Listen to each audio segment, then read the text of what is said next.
If you've ever struggled with changing a habit or a craving, you've probably noticed it's like a part of you wants to change and a part of you doesn't. And then we find ourselves fighting between these two parts of ourselves. Well, now it's easier than ever to create change in your life when you can use some simple tools of awareness. When I first moved to Portland, Oregon, I found I was craving chocolate chip cookies almost every day. And it wasn't just about eating cookies, it was the whole process of making cookies. So after a couple weeks are going by, I'm busting out at my pants. I'm going to have to buy another pair of pants. And cookies are piling up in the kitchen. It didn't matter that I had cookie dough in the fridge.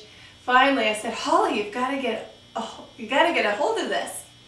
So I gave it some quiet reflection. And as I thought about it, all of a sudden these childhood memories are coming to mind. And it's dark and stormy outside, and all 5 of us kids are sitting inside a warm, cozy kitchen, laughing, eating, talking, and making chocolate chip cookies. So when I grew up in Utah, it was sunny about 360 days out of the year. And of course, Portland, Oregon is rainy about as often as Utah is sunny. And so just from this history of growing up in Utah, and rainy days became cookie days. See, the days that it rains in Utah are few and far between, but they are intense. It's dark like someone turned out the lights, and intense thunderstorms, even flash floods like the flash flood that took my car in 1995. So I had created this set of associations between rain and cookies. And that's one way that our mind works, is it learns by creating these associations. So hopefully a lot of your associations in history are working for you. But we all have a set of history and associations to everything we do on a daily basis. Our relationships, our money patterns, our communications, our jobs, all of these things can have history connected with them, and especially our food. Our foods have history. For example, what do you think about when you think of apple pie or pumpkin pie? All of these things have a history connected, and this history goes into what we experience even on a daily basis. It's influenced by our past. So, when I moved to Portland, I found I was making cookies all the time, and as I had given it some reflection, I found out the trigger was an environmental cue. It was rain. Now, it's not enough to just know the trigger. The trigger is the cue that tells the brain when to run the habit. But we need to look a little deeper. We need to look at what's driving this trigger, what's driving the habit.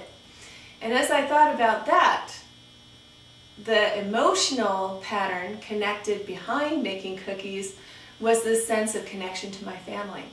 See, growing up in Utah, I was the queen cookie maker. I had that chocolate chip cookie recipe memorized by the time I was 7. And when I was making cookies, I was the center of attention. Everybody would gather around and see what I was doing. So being connected to my family was the emotional driver underlying this habit of making chocolate chip cookies. If we focus on just the habit, we'll probably continue to struggle. But we really need to identify and replace the emotional driver. So I began to call my family on a regular basis. That was the way that I could stay connected or foster that feeling of connection. I also began to make more friends and connections in Portland. And that also helped take care of that emotional pattern of wanting to belong. So my mind had created this association of rain and cookies, and that became even more poignant because I had moved to Portland away from my family, and this is also connected to having a sense of connection with my family. So that's why this habit really came to a head there in Portland when I had moved. So hopefully this gives you a little bit of background to what you need to do to begin working with your habits so that you don't always continue to struggle. And actually, my weight loss clients, I had been teaching healthy lifestyle classes for a couple of years, and noticed that a lot of my clients were dealing with some of the same challenges over and over. So what I did is I pulled together the 6 common themes to what people need to change at even the mental and emotional level around weight loss, so that it's so much easier to stay on track and actually achieve your results. From that, what I created was a 6-part CD series called Lighten Up.